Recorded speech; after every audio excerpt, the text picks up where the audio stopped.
St. John Bosco, Salesian Society, 1888, Turin, Italy.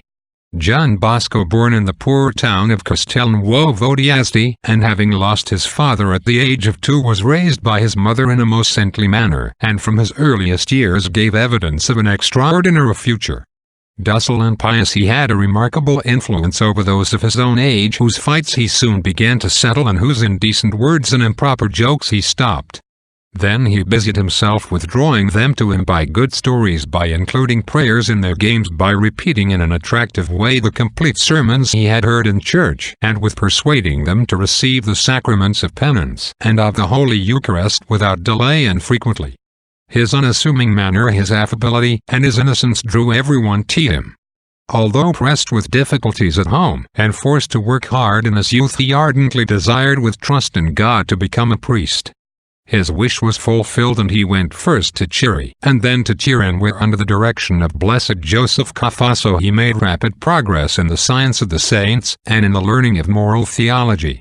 There, moved by divine grace and personal liking, he began to take an interest in the youths whom he taught the rudiments of the Christian religion. Their number increased day by day, and notwithstanding great and persistent difficulties, under divine inspiration he made a foundation for them in that section of the city called Valdocco, on which he began to spend all his energy. Shortly after, with the help of the Blessed Virgin, who in a vision to him when a boy had revealed his future, John founded the Society of the Salesians, whose principal purpose was to be the saving of youthful souls for Christ.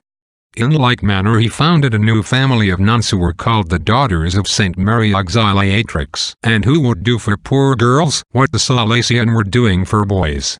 To these he finally attracted the third order of Salesian cooperators, who by their piety and zeal were to assist in the educational work of the Salesians. And so in a short time he made great contributions both to the Church and to the state. Filled with zeal for souls, he spared himself no labor and no expense to build recreational centers for the young, orphanages, schools for working children, schools and homes for the training of the young, and churches far and wide throughout the world.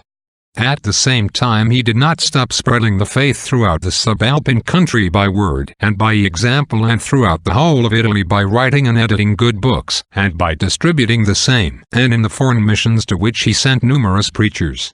A simple and upright man, bent on every good work, he shone with all manner of virtue, which was fostered by his intense and ardent charity.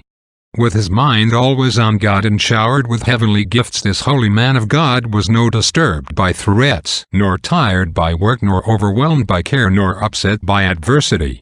He recommended 3 works of piety particularly to his followers: to receive as frequently as possible the sacraments of penance and of Holy Eucharist, to cultivate a devotion to Mary Auxiliatrix, and to be most loyal children to the Sovereign Pontiff. It should also be mentioned that John Bosco in very difficult circumstances went to the Pope more than once to console him in the evils coming from laws at that time passed against the Church. With a life of such accomplishments he died on the day before the Collects of February, January 31, 1888. Illustrious for his many miracles, the Supreme Pontiff, Pius XI, beatified him in 1929. 5 years later, on the solemn feast of Easter in the 19th centenary of the anniversary of our redemption, he was canonized among a vast gathering come to the Eternal City from every part of the world. Amen.